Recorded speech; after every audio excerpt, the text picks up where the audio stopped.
In this video, I'm going to show you how to replace the front brake caliper on this Hyundai Sonata. Located right behind your front wheel, let's get started. Use a 21mm socket, remove all 5 lug nuts, and then we can pull the wheel off. Just a little note, if yours has hubcaps, when you take the lug nuts off, the hubcap is going to want to come off, so take that off first, then the wheel.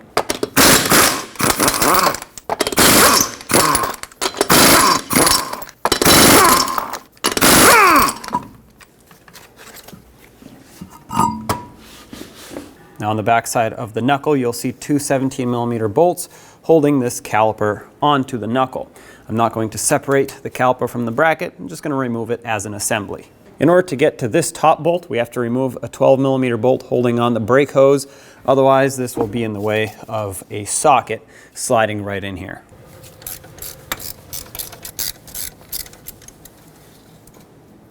Take that bolt out and the 2 brackets. With these out of the way, we have much better access to that bolt. Once again, 17mm socket. Leave that in a few threads so it can hold the caliper on while we remove the lower one. Take this out. Now reach back in here and remove the upper. Take this bolt out, and now you can pull the caliper right off of the rotor. I'm going to remove the pads from the caliper now. Just push them towards the inside. They should pop out. There we go. All right, there's one pad. Let's do the same on the outer pad. Just push it in. Perfect. Now, in order to not put pressure on the brake hose, I'm just going to put the caliper right here on the tie rod. That way it's out of my way, and once again, not pulling on the brake hose. With our caliper on the workbench, let's remove the 2 bolts holding the caliper onto the bracket. Set this aside, and let's prepare the bracket for installation on the vehicle. What this entails is adding some silicone paste or brake grease right here where the anti-rattle clips sit. If you're using silicone paste, make sure it's rated for high temperatures. Mine is. If it's not, and it's just dielectric grease, don't use it because it will melt. You don't want to put a thick layer on, otherwise it'll squish out. Right here is where the rotor sits, and you don't want it getting in contact with the rotor. I'm going to flip this over and do the same on the other side. Apply a thin layer, just like this. Once again, brake grease is preferred if you don't have high temperature silicone paste. Take the new anti-rattle clips, slide them on, make sure they click and lock in. Flip this over, and of course, we'll do the same right over here.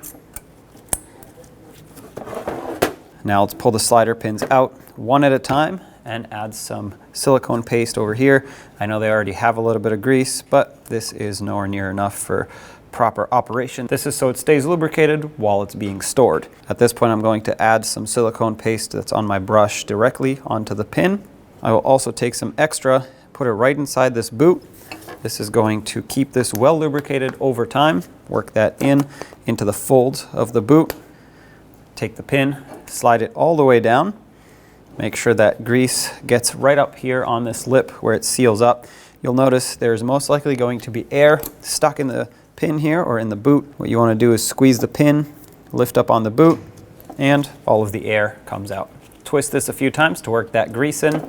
And now we'll do the same on the other side. The reason I did this one at a time is because on this caliper, one side will have a little rubber sleeve on the pin, and that is this right here. You want that to stay in the bore that it came out of. We're going to do the same here. Apply some silicone paste directly to the pin and some more right inside the boot.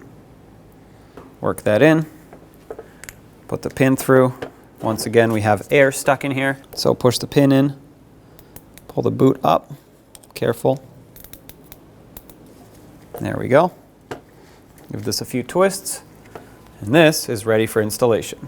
Now take the caliper bracket that we just prepped and line it up with the knuckle. Start the 2 bolts in. This top one is going to be a little bit more difficult to start just because it's harder to reach. Snug these up.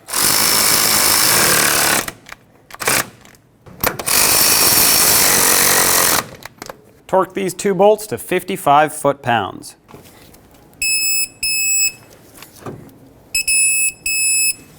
Reinstall the pads. The inner pad is going to get the wear indicator on the bottom. So slide these in. You're gonna have to push the back of this anti-rattle clip just a little bit. Kind of acts like a spring to hold the pads in tight. Install the outer pad.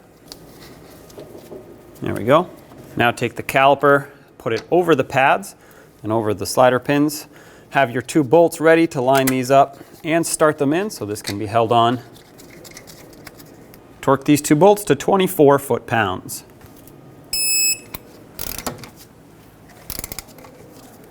If your slider pin is spinning as you try to torque this, you can hold it with some pliers or a wrench, but whatever you use, be careful not to pinch the boot and damage it. If you're going to use a wrench, use a 17mm wrench, but make sure it's thin enough to fit between the caliper and the lip of the slider pin that seals up on the boot. With a drain bucket underneath, remove the old banjo bolt from this caliper. Use a 12mm socket to do that. Brake fluid will leak, keep that in mind. Remove the new banjo bolt with the 2 washers that is still on the caliper, if you haven't already. Take 1 washer off of the bolt, but leave 1 on. Make sure that no washers got stuck on the hose. Take the banjo bolt, slide it through the hose, turn it so it can be facing the right way. Take the other washer, put it on the other side of this hose, basically sandwiching the hose right in between the 2, and then start it onto the caliper. Make sure this is threading on smoothly, it's not cross-threading, and that this little pin on the hose is lined up with a cutout on the caliper. Once you have it bottomed out, let's snug it. Torque this banjo bolt to 15 foot-pounds. Basically what you want to do is squeeze these 2 copper washers. That's going to create a nice tight seal between the bolt, the hose, and the caliper. Let's resecure our brake hose and the ABS wire on the back of the knuckle. Get this bolt through. Once you have it started, bottom it out and snug it. That's bottomed out. Just give it a little bit extra. That's plenty tight. Let's remove the cap off of the bleeder screw. Use a 10mm wrench. Open this up. Now we can perform a gravity bleed. Basically what this means is let gravity pull the fluid through the hose into the caliper, fill it up, and push all the air out. This should get rid of most, if not all, of the air that's in this caliper. Should you need to do a full manual brake bleed, you'll see at the end of the video how to do that. For now, let's just wait for the gravity bleed to be done. There we go. We got a steady trickle of fluid coming through. I'm just going to give it a few seconds for any potential air bubbles to come out. Looks like it's nice and clear. So I'm going to close this off. Snug it. Let's clean up all the brake fluid that leaked. Use brake parts cleaner to rinse this off. Once this has fully dried off, cap off the bleeder screw so you don't get debris in there and clog it up. Let's get the wheel back on. If your wheels had hubcaps, you're going to want to put them on now because the lug nuts go over and clamp everything together. Just make sure you line up the cutout for the valve stem with the valve stem, of course, otherwise it won't fit on properly. And now start in all 5 of your lug nuts. We'll bottom them out and torque them to 79 foot-pounds in a cross pattern to seat the wheel properly.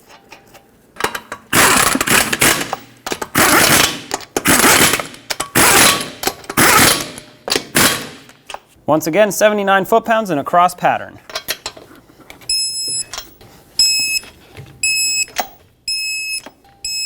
Double check them. The procedure is the same on the other side. Don't forget to pump up that brake pedal, top off the master cylinder, and take it for a road test. Once you locate the master cylinder on the driver's side near the firewall, remove the cap. If there's a lot of dirt around it, wipe it off. Turn it counterclockwise and set it aside. Now let's remove all the old fluid that's in here. Do the best you can. Use a fluid extractor, a vacuum pump, whatever you have that'll get all this fluid out.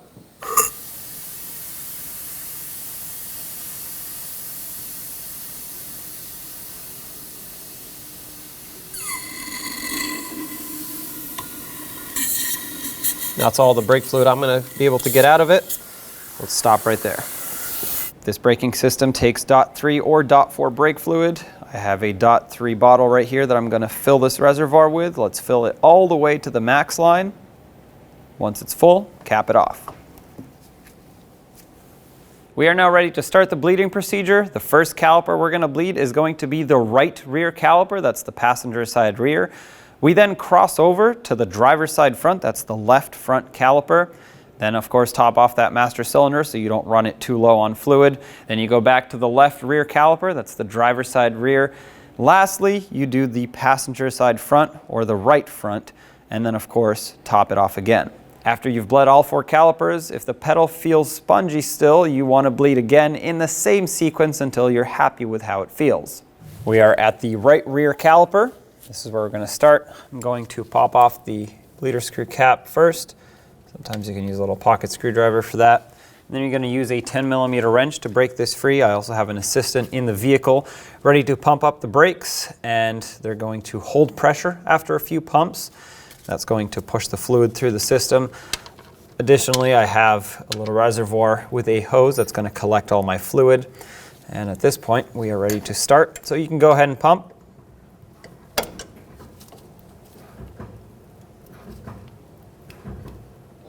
All right, they're holding, so I'm going to crack this open. We're going to have, oh, there we go, hit the floor already. We're going to have air and fluid come out. And you can go ahead and pump again.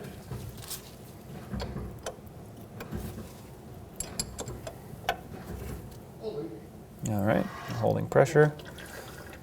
Go again. We're just going to do this until we have no air bubbles and clean fluid coming out of this bleeder screw. All right, pump again.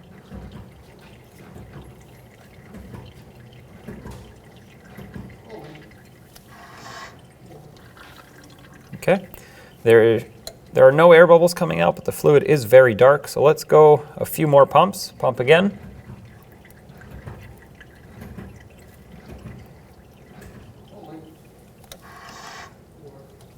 Okay, go again.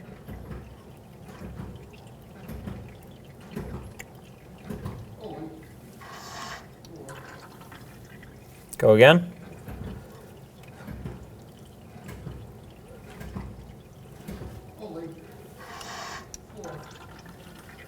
All right, you can let go now.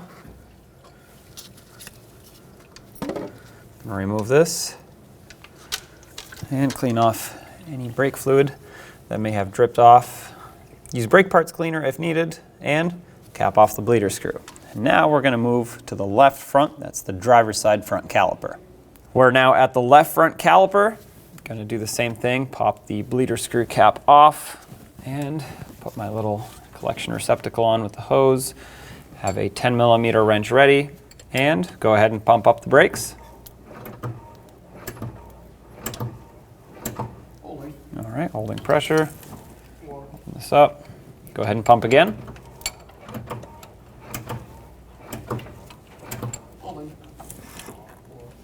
All right, pump again.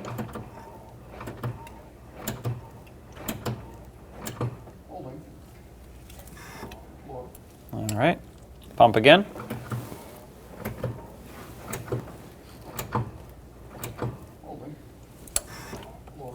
All right, let's do this one more time. Pump again.